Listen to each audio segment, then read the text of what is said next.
I didn't read as many books as I thought I read, so now I feel stupid filming this video. Here we go. Also, my nephew is sleeping in my room over there, so I'm not going to be talking as loud as I do in some of my other videos. Hello my beauties, and welcome back to my channel. If you are new here, hi, my name is Janelle, and if you're not new here, hi, my name is still Janelle. Thank you so much for being here. So today I am going to be sharing with you guys all of the books that I read in the month of July. I planned to do this video because I thought I read more books, and so I was just going to talk about them in a separate video, but it's still a good amount of books. It's just not as many as I thought I read, so like now I kind of like feel weird now. But we're going to go with it. So I'm going to be talking about these in order from lowest rated to highest rated, and then we will talk about my two favorites of the month at the end of the video. So if you want to know which one's my favorite, just stay tuned. But before we get into that, make sure if you haven't already to subscribe down below.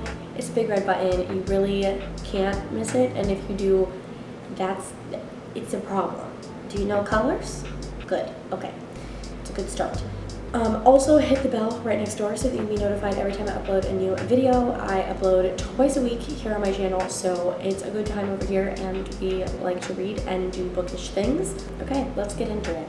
So, first book, one of the books that I read in July that is lowest rated because it is a DNF is Loki Where Mischief Lies by Mackenzie Lee. So I did not enjoy this as much as I thought I did. So I read about 50-ish pages of this, and I had to stop because I felt like we just picked up in the middle of a timeline that I'm just like, what is happening? Like, I felt like there was no character development, there was no world building, like nothing. It was just like you were thrown in, and I was just kind of like very confused. And obviously I understand like it's a Marvel thing, so if you know who Loki and Thor and Asgard is, then it makes sense. And it makes sense as someone who really likes Marvel, and I watch all of Marvel, and I've read comics and all that kind of stuff.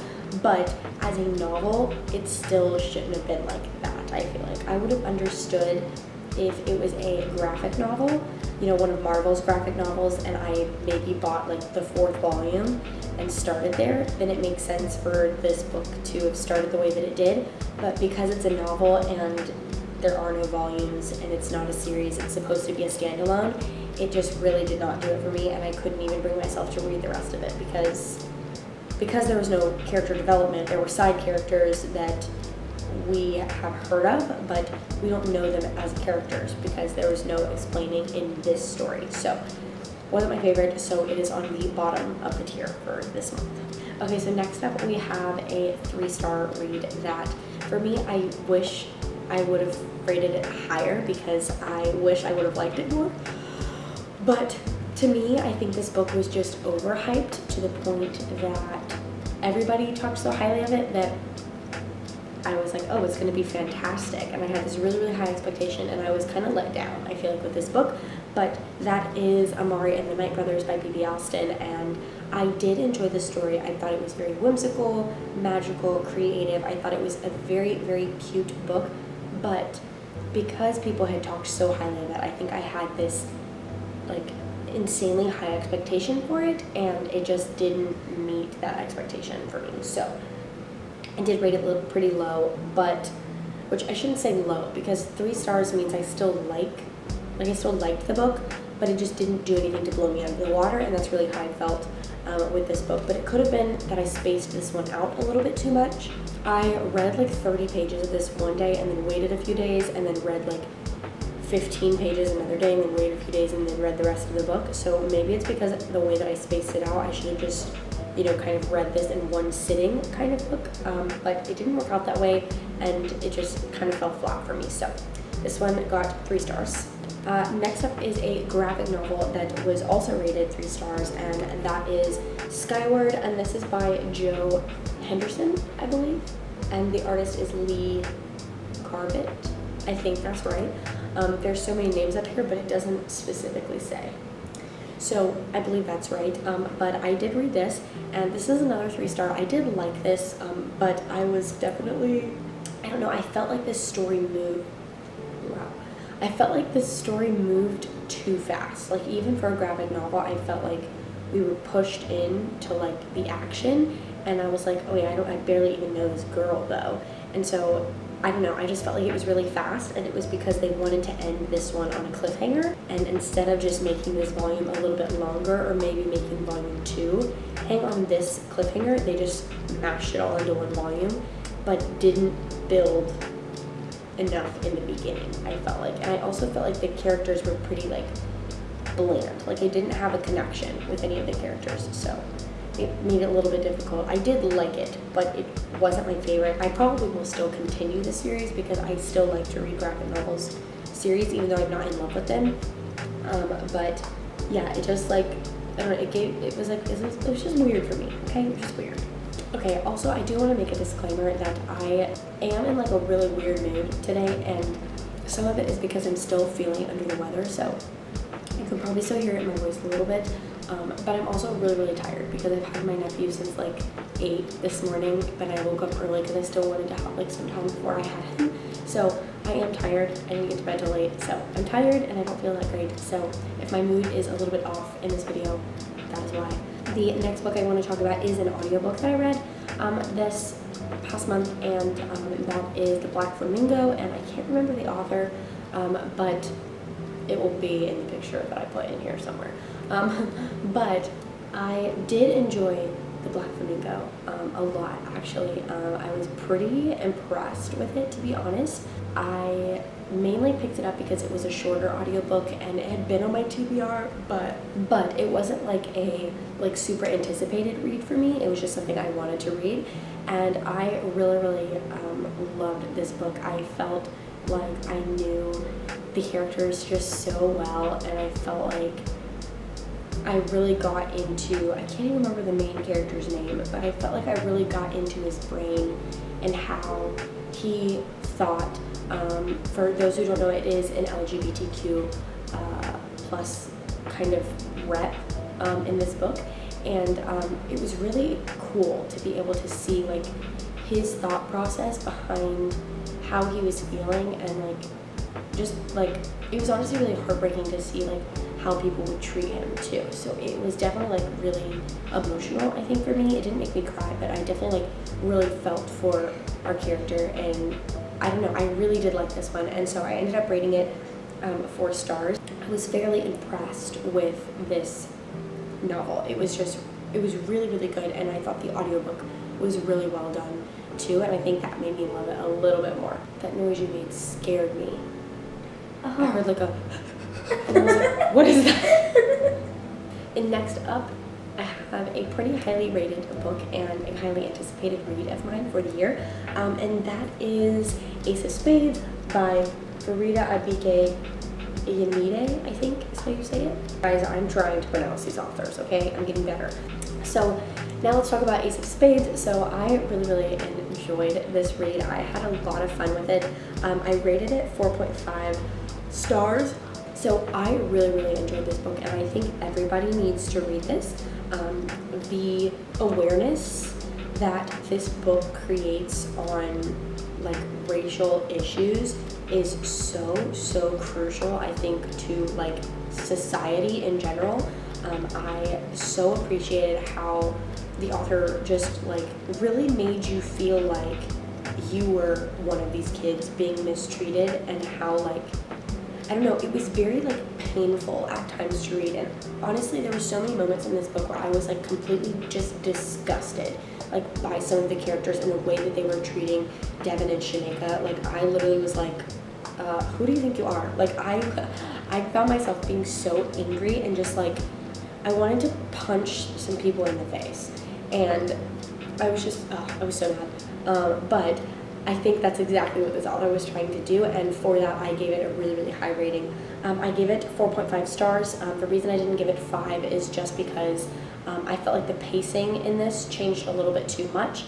Like, I felt like it started to where we were like head first, like, okay, we're going for this, and then there would be moments where we kind of like sloped down, but I felt like we sloped down too long, and so I was just kind of like, Like there were some moments where I just felt like I was kind of dragging, and that's the only reason I didn't give it 5 stars. But I know a lot of people who did give it 5 stars, so I still highly recommend this one as well. Okay, now we are getting into the 5-star reads. I have 3 5-star reads this month, and 2 of them are like new favorites of mine.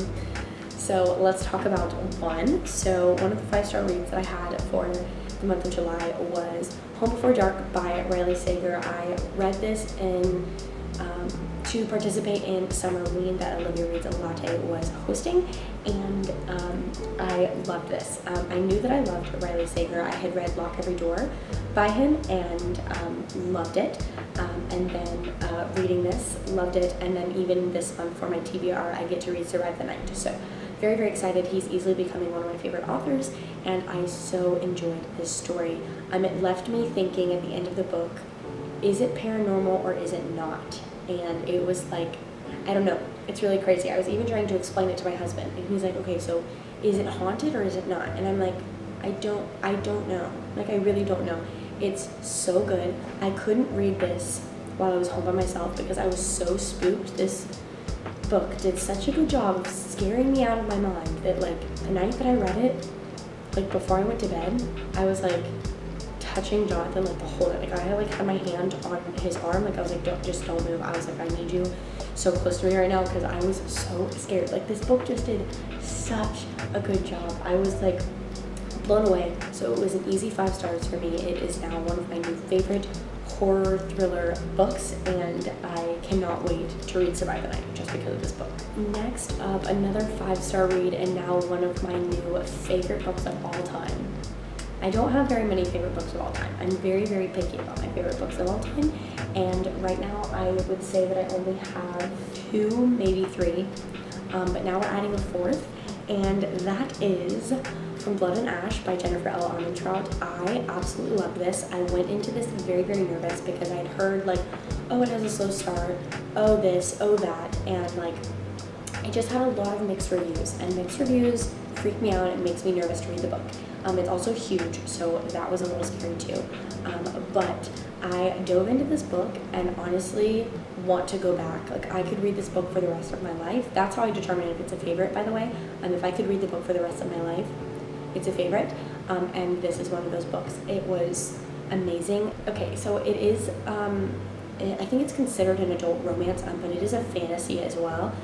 So the plot and the storyline of this book was so creative, and I really, really enjoyed it. And I also loved Poppy, our main character. I felt like I related with her on a lot of things. I love characters like her. I just love them. And so I really enjoyed like being her friend. Like, I don't know, I was just like, yeah, like this is so fun. And I also love Hawk. I just like new celebrity crush, like hi. So I say celebrity crush, I mean like a book crush, but like to me they're celebrities. So yeah, really, really enjoyed this, and I get to read A Kingdom of Flesh and Fire this month, and I'm really, really excited. So yeah, this was amazing. 5 stars, one of my new favorites, highly, highly recommend. Okay, and the last book obviously is another 5-star, and this is probably my favorite book from the whole month. And this honestly shocks me because I thought this was going to be my least favorite, and it is now one of my new all-time favorites. Like, just so good.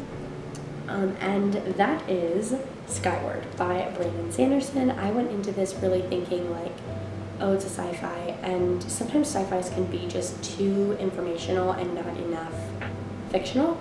And so I went into it thinking that that was going to happen. I had never read anything by Brandon Sanderson ever, and so I went into this and I was very nervous about it, and I came out loving it. As you can see, I tabbed it a lot. There's so many things in here that I just loved, and this book brought so much emotion out of me, and like I was almost brought to tears multiple times in this book. I so enjoyed this. I expected to hate it. I really did, and I think because of that, it made me love it all that more. and I'm really excited for Jonathan to read it. I'm really excited to read the second book because the third one comes out at the end of this year, and I'm literally so excited. So this was amazing. It is a sci-fi. I love the pacing. I love the characters. Spencer is like my new best friend. I love her to pieces, and I wish I could fly like jets now. Like I want to be a pilot. Not really, but like kinda. I want to be these kind of pilots. I was just like, I don't know. I was blown away. I also love the cover. It's beautiful. But yes, this is like one of my new favorite books of all time, and I think you guys should read it if you haven't. And if you read it and you didn't enjoy it, try again. Just try again. You might like it just because I said I liked it. I don't think it works like that, but I really want you guys to like it because I loved it so much, and it was an easy 5 stars. Easy. Okay, so that is all of the books that I read in July. I had, I think, overall a really good reading month. I could have read more, but I was gone at camp for a week, so I missed like a week of reading, but I did really enjoy my month, and I got a lot of really great reads out of that month. Very pleased with it. I really hope you guys enjoyed this video, and I'm pretty sure that's everything. So thank you guys so much for watching, and I will see you in my next one.